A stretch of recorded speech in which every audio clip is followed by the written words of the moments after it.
Good morning students. आज हम बात करेंगे क्लास 8th के साइंस सब्जेक्ट की chapter number 3 synthetic fibre and plastic और लेक्चर नंबर है आज 5। ठीक है, तो हम इसमें पढ़ेंगे यार बेटा सिंथेटिक फाइबर्स के बारे में। सबसे पहले हम पढ़ेंगे इसमें सिंथेटिक फाइबर के बारे में, उसके बाद पढ़ेंगे हम प्लास्टिक के बारे में।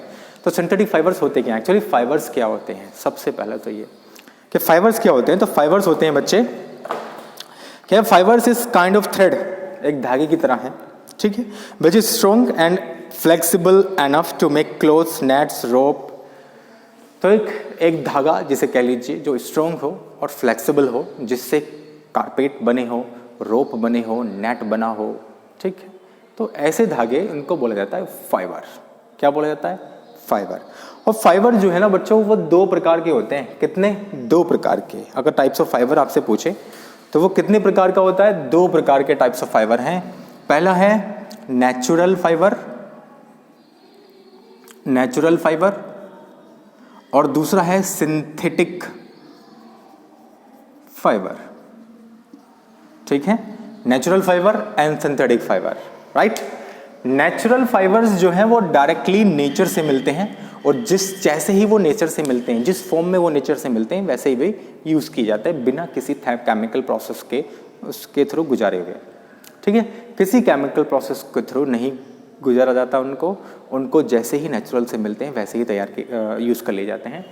सिंथेटिक फाइबर्स जो होते हैं बच्चों, वो नेचुरल नेचर से भी प्राप्त होते हैं, लेकिन उनको केमिकल प्रोसेस के थ्रू गुजारा जाता है, तब वो सिंथेटिक फाइबर्स कहलाते हैं। सिंथेटिक फाइबर्स को बोला जाता है मैन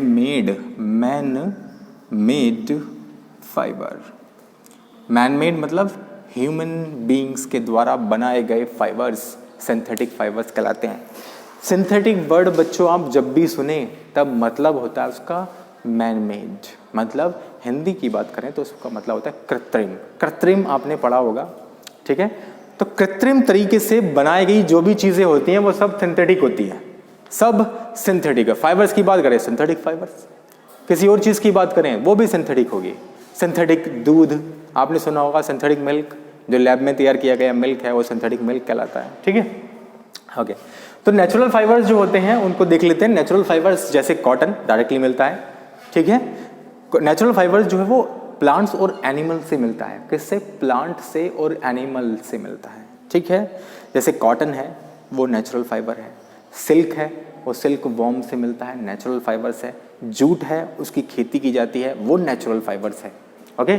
सिंथेटिक फाइबर्स की बात करें तो सिंथेटिक फाइबर्स की 4 प्रकार के होते हैं बच्चों, rayon, nylon, polyester, acrylic.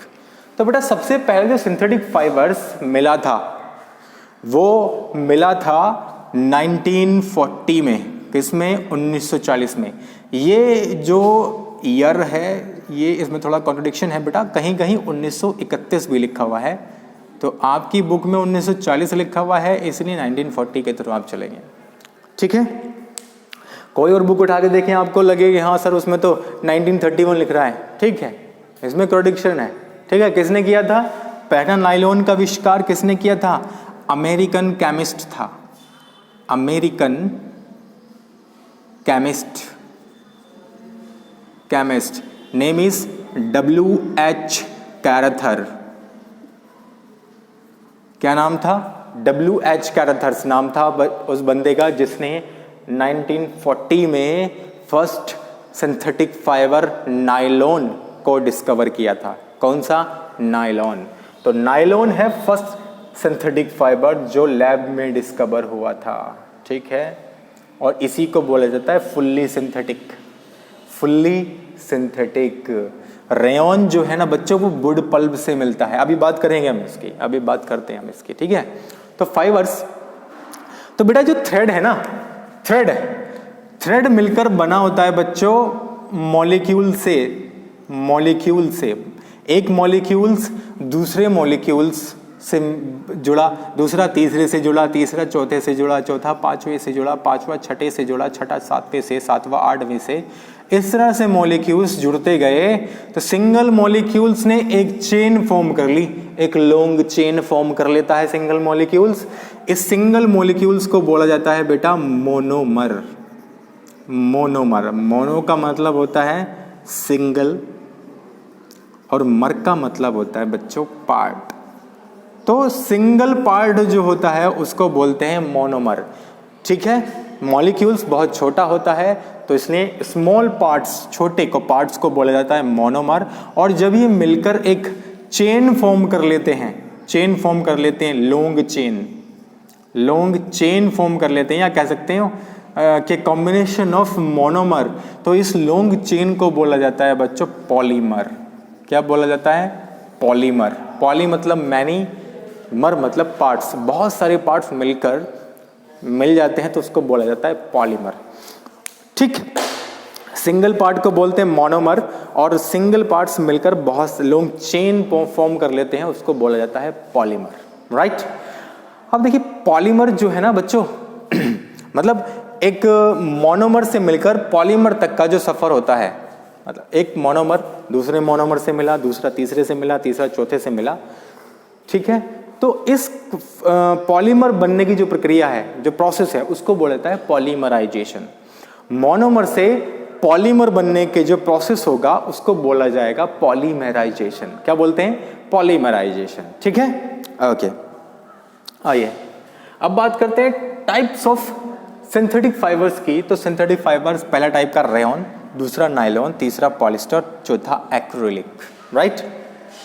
Rayon, nylon, polyester, acrylic, ये 4 प्रकार के फाइबर्स होते हैं synthetic fibres. Natural fibres jute, cotton, silk, okay. Natural fibres की बात करें तो jute, cotton, silk. Synthetic fibres की बात करते हो रेयॉन, नायलॉन, पॉलिस्टर, एक्रिलिक, ठीक। अब रेयॉन की बात करें तो रेयॉन फाइबर्स जो होता है बच्चे, उसको बोला जाता है आर्टिफिशियल सिल्क। किसकी तरह होता है? सिल्क की तरह होता है, नकली रेशम बोला जाता है। रेशम की तरह होता है, दिखने में रेशम की तरह होता है, क्योंकि रेशम बहुत महंगा होता था, इसलिए वैज्ञानिकों ने या साइंटिस्ट ने ये चाहा कि क्यों ना इसे लैब में तैयार किया जाए और कम कॉस्ट पर तैयार किया जाए। तो सबसे पहले तैयार किया था चाइना ने अपनी लैब में, ठीक है, किसको? रेयॉन को। रेयॉन किससे मिलकर बना है? वुड पल्प से। वुड पल्प एक नेचुरल रिसोर्स है बच्चे, नेचुरल रिसोर्स, ठीक है, नेचुरल रिसोर्स है। तो कोई बच्चा कह सकता है कि सब वुड पल्प से मिलकर बना है रेयॉन, तो इसे नेचुरल फाइबर क्यों नहीं कहेगा? आपने तो कहा था कि नेचर से जैसे ही जो भी चीज़ें मिलती हैं उसको नेचुरल फाइबर्स कहते हैं, जो फाइबर्स नेचर से मिलते हैं उसको नेचुरल फाइबर्स कहते हैं। लेकिन मैंने ये भी कहा था कि जो चीज़ें नेचर से डायरेक्टली मिलती हैं उसे डायरेक्टली यूज़ किया जाता है बिना किसी केमिकल प्रोसेस के थ्रू गुजारे बगैर, ठीक है, बिना किसी केमिकल प्रोसेस के थ्रू गुजारे बगैर, किसी केमिकल प्रोसेस से होकर नहीं गुजारा जाता, वो होता है नेचुरल फाइबर्स। लेकिन वुड पल्प है तो नेचुरल रिसोर्स, लेकिन उसको आप केमिकल प्रोसेस के थ्रू गुजारते हैं, फिर मिलता है आपको रेयॉन, ठीक है।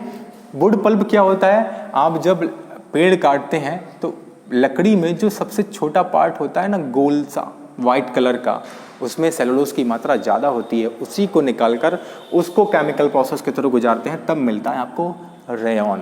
कहाँ से, किससे मिलकर बना है? वुड पल्प से, वुड पल्प, ओके। तो रेयॉन से जो मिलकर बनी होती हैं चीज़ें वो होती हैं कारपेट और बेड शीट। ये 2 मेन चीज़ें हैं जो रेयॉन से मिलकर बनी होती हैं। अगर रेयॉन के आप बुल के साथ मिक्स करते हैं तो आपको मिलता है कारपेट, और रेयॉन को अगर कॉटन के साथ मिक्स करते हैं तो आपको मिलता है बेड शीट। क्या मिलती है? Bed sheet, right. आइए नेक्स्ट, अब बात करते हैं नायलॉन की। तो नायलॉन किससे मिलकर बना होता है? नायलॉन जो है ना बेटा, वो फर्स्ट फुल्ली सिंथेटिक फाइबर है। कैसा? फर्स्ट फुल्ली सिंथेटिक फाइबर, ठीक है। ये कोल, वाटर और एयर की रिएक्शन करवाकर प्राप्त होता है नायलॉन। कोल, कोयला, वाटर और एयर की रिएक्शन करवाकर नायलॉन मिलता है आपको, ठीक है, ठीक है, ओके। तो नायलॉन होता है बच्चों, उससे जो इसके जो यूजेस हैं वो आप देख लें। नायलॉन जो है वो पैरासूट बनाने में यूज़ किया जाता है, रोप बनाने में यूज़ किया जाता है, नेट बनाने में यूज़ किया जाता है, ठीक है, क्लाइंबिंग रोप बनाने में यूज़ किया जाता है, सर्जिकल गेजेस बनाने में यूज़ किया जाता है, ठीक है। ये सारी चीज़ें आप यूज़ करते हैं नायलॉन के थ्रू, नायलॉन से मिलकर बनी होती है। आप बात करते हैं पॉलिस्टर की। पॉलिस्टर क्या है? आप जानते हैं कि पॉली का मतलब होता है बेटा मैनी, और ईस्टर का मतलब होता है ईस्टरी। ईस्टर जो है ना एक केमिकल है। कैसा है? क्या है? केमिकल। आपने सुना होगा ईस्टर केमिकल, जो स्मेल करता है किसकी तरह, फ्रूट की तरह स्मेल करता है। किसकी तरह, फ्रूट की तरह स्मेल करता है। तो बहुत सारे ईस्टर को मिलाकर, मैनी ईस्टर, बहुत सारे ईस्टर को मिलाकर केमिकल प्रोसेस के थ्रू गुजारा जाता है, तो आपको मिलता है पॉलिस्टर। क्या मिलता है, पॉलिस्टर। और बेटा पॉलिस्टर की एक खास बात है कि पॉलिस्टर से बने हुए कपड़े ना वो ईजिली तो वॉशेबल होते हैं, ईजिली ड्राई हो जाते हैं, ठीक है, और एक सबसे खास बात वो रिंकल लेस होते हैं, रिंकल लेस, उनमें सिकुड़न नहीं होती, सिलवट नहीं पड़ती।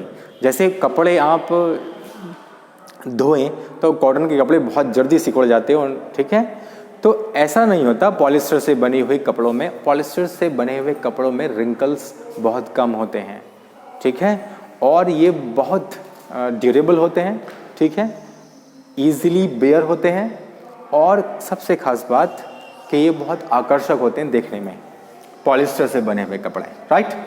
अब बात करते हैं हम एक्रिलिक की। तो एक्रिलिक बहुत सिंपल है, ठीक है। एक्रिलिक आप सर्दियों में पहनते हैं, एक्रिलिक से बने हुए कपड़े सर्दियों में पहनते हैं। सर्दियों में कैसे, कि जो स्वेटर्स वगैरह आप पहनते हैं, ठीक है, ज़रूरी नहीं है कि वो नेचुरल कॉटन से मिलकर बने हो, नेचुरल कॉटन हो, ठीक, जो जिस थ्रेड्स वो यूज़ हो रहे हैं जरूरी नहीं हो नेचर से डायरेक्टली मिल रहा हो या नेचर उसका मटेरियल।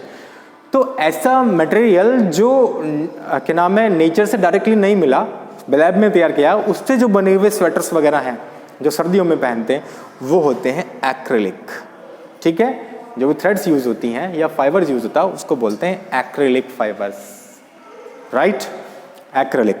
अब बात करते हैं बेटा सिंथेटिक फाइबर्स के एडवांटेज डिसएडवांटेज के। सिंथेटिक फाइबर्स जो है ना वो नेचुरल के कंपैरिजन में किस तरह से ज़्यादा लाभकारी है, किस तरह से एडवांटेज देता है और किस तरह से डिसएडवांटेज देता है।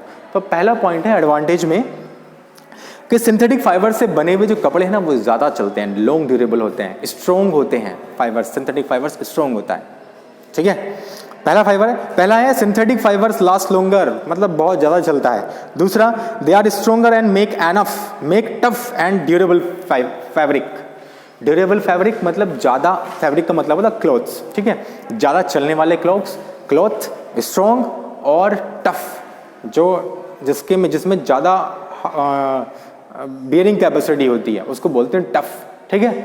तो ऐसे क्लॉथ्स जो स्ट्रॉन्ग हो और जिनकी बियरिंग कैपेसिटी ज़्यादा हो और जो ज़्यादा चलते हैं वो सिंथेटिक फाइबर्स से मिलकर बने होते हैं, ठीक है। तीसरा है कि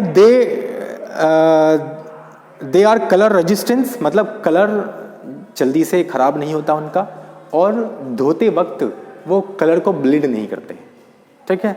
कलर जल्दी से खराब नहीं होता और धोते वक्त कलर को नहीं छोड़ते। कलर ब्लीडिंग का मतलब है धोने से कपड़ों का कलर निकल जाना, उसको बोलते हैं कलर ब्लीडिंग ड्यूरिंग वॉश, ठीक। नेक्स्ट है they are easy to dry, भाई सूखने में बहुत इजी होते हैं, मतलब जल्दी सूख जाते हैं। और नेक्स्ट है they are do not shrink when washed, वो सिकुड़ते नहीं है, मतलब रिंकल लेस होते हैं, सिकुड़न उसमें नहीं होती।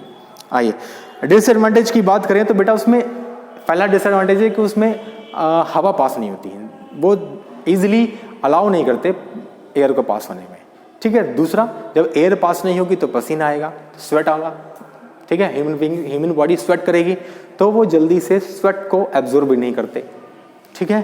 तीसरा है कि अगर आग के संपर्क में आ जाए फाइबर्स, कैसे सिंथेटिक फाइबर्स, तो जल्दी से आग पकड़ लेते हैं, ठीक है। तो ये डिसएडवांटेज एडवांटेज होंगे फाइबर्स के सारी कुछ। नेक्स्ट वीडियो में हम बात करेंगे बेटा प्लास्टिक की। Okay, thank you.